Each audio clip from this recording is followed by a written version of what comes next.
As we've just said, the apology for slavery from the House of Representatives was just the latest public act in the century-long drama of slavery in the U.S. Fiction has shaped much of how America has viewed the lives of enslaved Americans. From Gone with the Wind to Roots to Amistad, the public imagination has evolved from seeing slaves as happy servants to victims of history to defiant heroes who demand that the country live up to its core beliefs. But Uncle Tom is the most enduring fictional slave. He's the title character in Uncle Tom's Cabin, the novel written by abolitionist Harriet Beecher Stowe in 1852. The bestseller was meant to rally the moral sentiments of whites against the horrors of slavery, and it succeeded. But the character of Uncle Tom has become synonymous with servility and self-hatred. Today, we re-examine the character of Uncle Tom as part of NPR's In Character series, a look at the fictional characters who have defined American life.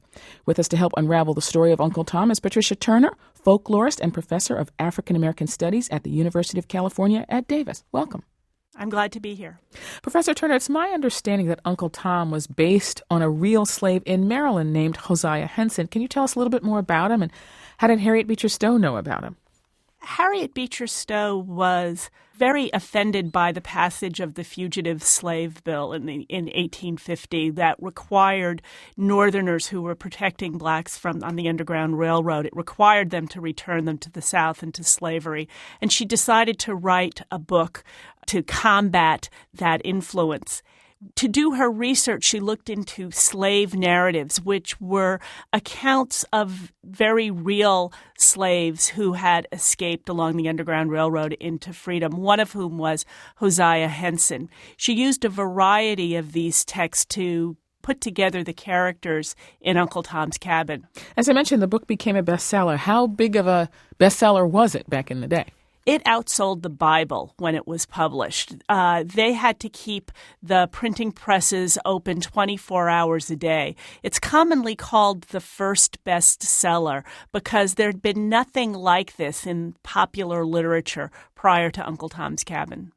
You wrote a book about black images and their influence on culture. How much of an influence is Uncle Tom on today's culture? Can you give us a sense of just how much? I mean, let's set aside the whole stereotype, pejorative aspect of it, but just as a story, how important is it in the culture? If you look at the history of Uncle Tom's Cabin, it's a wildly successful book in the 1850s. By the late 1850s, producers of dramatic stage shows, minstrel shows, had embraced it and were starting to stage Uncle Tom's Cabin in theaters throughout the United States, throughout England, really throughout the world. By the turn of the 20th century, Thomas Alva Edison films Uncle Tom's Cabin to experiment with film. It's one of the very first things that we have on film. And throughout the rest of the 20th century, we've got classic comic books, we've got cartoons, we've got stage shows. When Showtime emerges as a cable channel, one of the first things it does is Uncle Tom's Cabin.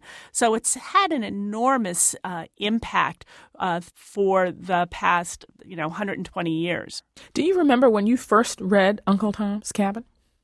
I actually read it in about fifth grade, which is young. I read it so young that I think I'm one of the few African Americans who read the novel before being really familiar with the slur. So I don't remember ever hearing my parents referring to anyone as an Uncle Tom before I had actually read the novel. So does that make you crazy when you finally, having read the novel at such a young age, did it make you crazy when you heard people refer to people that way? And did you want to go, no, but... Absolutely. And at that tender age, all of the sentimentality that Stowe incorporates into the novel really struck me. I mean, I wept when Uncle Tom died at the end, and I didn't see him as any kind of a sellout. And so I've always found myself wanting to correct people who accuse someone of being an Uncle Tom. It was a really rough time for me during the Clarence Thomas hearings because it was very common in the black community to refer to Clarence Thomas as an Uncle Tom. And my understanding of Justice Thomas, he wasn't good enough to be the real Uncle Tom. I couldn't imagine him being someone who would have let himself be beat to death rather than reveal where these two black women were. What is it that African Americans hate about this story? Many African Americans don't hate the real story that Stowe wrote. The Uncle Tom character that she gives us is extraordinarily Christian. The climax of the story really comes when Uncle Tom is asked to reveal where two slave women are hiding who have been sexually abused by their master. And he refuses, knowing that he is going to be beaten to death, he refused to say where they are. And African Americans who've read the novel can appreciate what kind of heroism that took for a black man to sign away his life to save two black women.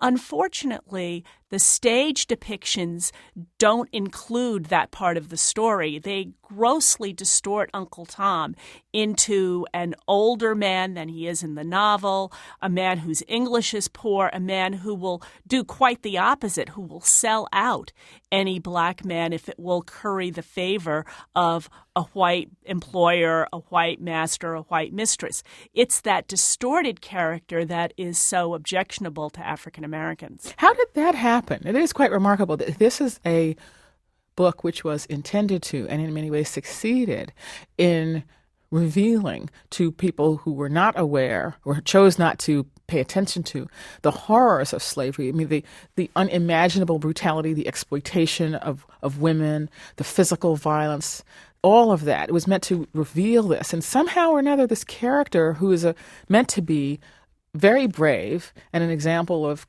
Christian forbearance got turned into this the sellout. How did that happen? The producers of the early stage shows didn't think that they could attract an audience for the Uncle Tom as he was depicted by Stowe. They couldn't sell tickets to a theatrical production, the climax which would have been this man dying rather than revealing the whereabouts of these women. They could sell tickets as they had been successfully by showing blacks in minstrel depictions, showing them liking to dance more than they like to work, showing their insensitivity to each other, showing their willingness to tell the master or mistress what he or she wanted to hear. That sold tickets, and so those were the shows that they produced, staged, and circulated throughout the world. You're saying that this was that some of these sort of producers were modifying the story to fit commercial aims, but could part of that have just been racism? They just didn't want to accept the fact that African Americans could be heroic figures. They didn't want to accept the brutality of slavery. I mean, there are slavery deniers, just like there are deniers of other, genocides throughout history, right? Absolutely. I think they were interested in using their stage shows to revise the image of slavery that Stowe had and other abolitionists had depicted in their literature. Stowe faced an enormous amount of criticism after the success of Uncle Tom's Cabin from the apologists for slaveries. Even something like the film Birth of a Nation, which was based on a novel entitled The Klansman. The author of The Klansman said that he wrote that to counter the influence that the real Uncle Tom's Cabin had, that it wasn't right for people to assume that slavery was this egregious institution and that slave owners were egregious individuals. He wanted to revisit and revise that to show how inferior blacks were and how superior white Southern planters were. So that they would deserve their maltreatment.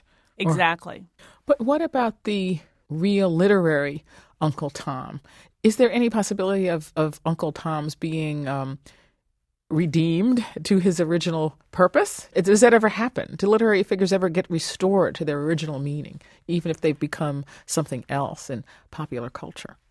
I don't think the real Uncle Tom will ever be able to escape the shackles of the distorted Uncle Tom. I don't think that Stowe's character will ever be able to reclaim that. I think that if people interested in 19th century American literature take the time to read the novel, it gives them a grounding in what the abolitionists were trying to accomplish with the fight to abolish slavery. Patricia Turner is a folklorist and author of Ceramic Uncles and Celluloid Mammies, Black Images and Their Influence on Culture, among other books. She joined us from UC Davis, where she is a professor of African American and African Studies. Thank you so much for speaking with us. It was nice to be with you.